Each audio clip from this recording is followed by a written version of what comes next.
रायबरेली में प्रियंका गांधी लगातार पसीना बहा रही हैं और ये कह रही हैं कि जब तक मतदान नहीं होता तब तक ये जाएंगे नहीं। हम देख रहे हैं कि लगातार आप मेहनत कर रही हैं। नहीं, मतदान के लिए तो खैर मैं यहाँ नहीं हो सकती। 18 को जाएंगे आप। 18 को हाँ, जाऊंगी। लेकिन राहुल जी आएंगे उसके बाद। उस दिन आएंगे। लेकिन अब तक जो 4 चरण के मतदान हुए हैं, प्रियंका गांधी जी आप कैसे देख रही हैं? अब तक क्या आंकड़ा है आपका? देखिए, जहाँ हमें जो जितनी भी ग्राउंड रिपोर्ट हमें मिल रही है, अच्छा चल रहा है हमारे लिए, पूरे इंडिया गठबंधन के लिए। मुख्य तौर पर जनता इस तरह की राजनीति से ऊब चुकी है। जनता अब नहीं सुनना चाहती कि आपकी भैंस कौन चुराएगा, आपके मंगलसूत्र कौन चुराएगा, ये सब फिजूल की बातें नहीं सुनना चाहती। जनता चाहती है कि अपनी जो समस्याएं हैं उनको सुलझाया जाए। क्या है समस्याएं? मुख्य समस्या महंगाई और बेरोजगारी, और इसके बारे में इस सरकार ने ना कुछ किया है और ना कोई योजना दिखा रहे हैं।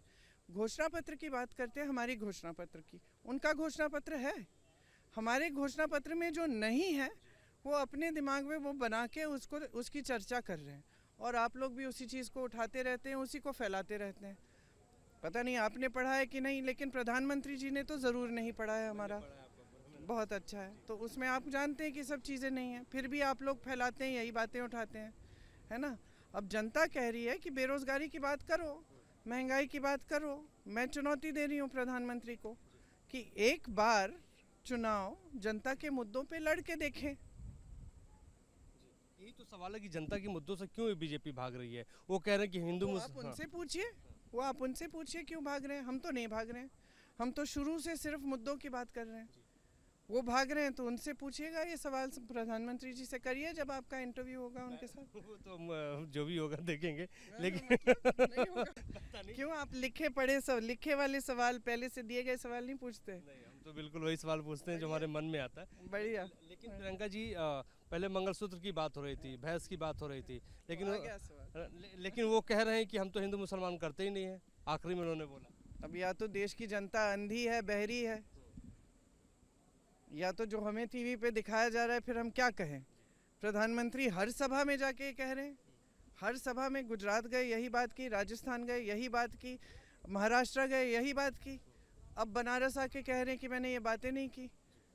तो मतलब अब जनता क्या कहे। प्रधानमंत्री अगर अपनी बात पर अमल नहीं रह सकते, प्रधानमंत्री हैं भाई देश के, कितना बड़ा पद संभाला है, कोई कुछ तो जिम्मेदारी होगी जनता के प्रति कि तुम आपने कुछ बोल दिया है। अब आप कह रहे हैं मैंने नहीं बोला, लेकिन आपने तो पूरे देश के सामने बोला। मीडिया में है वो तो 140 करोड़ जनता ने देखा कि आपने एक बार नहीं 10-10 बार, बार बार बार बार, हर चुनाव में, हर विधानसभा के चुनाव में, हर लोकसभा के चुनाव में यही बोला।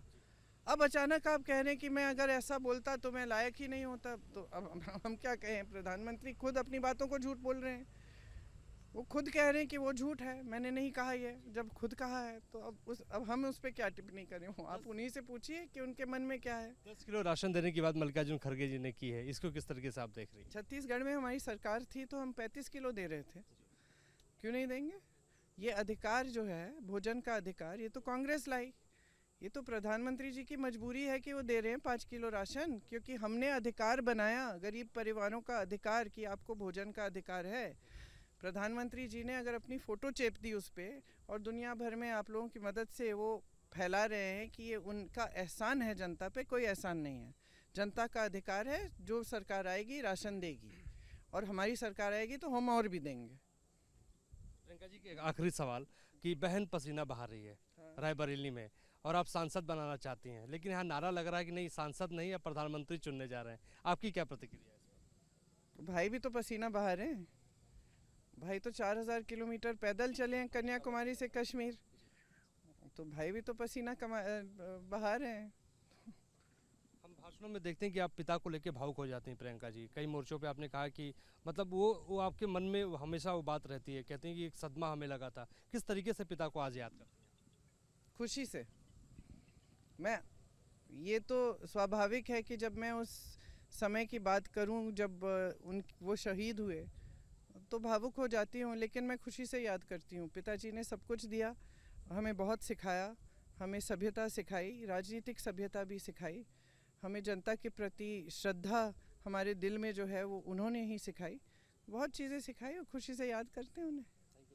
बातचीत करने के लिए प्रियंका गांधी हमसे एक्सक्लूसिव बातचीत कर रही थी। इनका कहना है कि खासतौर पे ये पसीना जो है लगातार यूं ही बहाती रहेंगी। लेकिन साथ ही साथ इनका ये भी कहना है कि राहुल गांधी भी पसीना देश के लिए बहा रहे हैं। और साथ ही साथ ये जानना बेहद ज़रूरी है कि प्रियंका गांधी 18 तारीख तक यहाँ पर रहेंगी। इसके अलावा वो मोदी सरकार पे अटैकिंग मोड पे दिखाई दे रही हैं कि पहले वो मंगलसूत्र की बात करते थे, पहले वो भैंस खोलने की बात करते थे, लेकिन अब वो अचानक बदल गए हैं कि वो हिंदू मुसलमान की बात नहीं कर रहे हैं। तो कहीं ना कहीं अटैकिंग मोड में प्रियंका गांधी रायबरेली के रण में दिखाई दे रही हैं, पसीना अपने भाई के लिए बहाती हुई नजर आ रही है।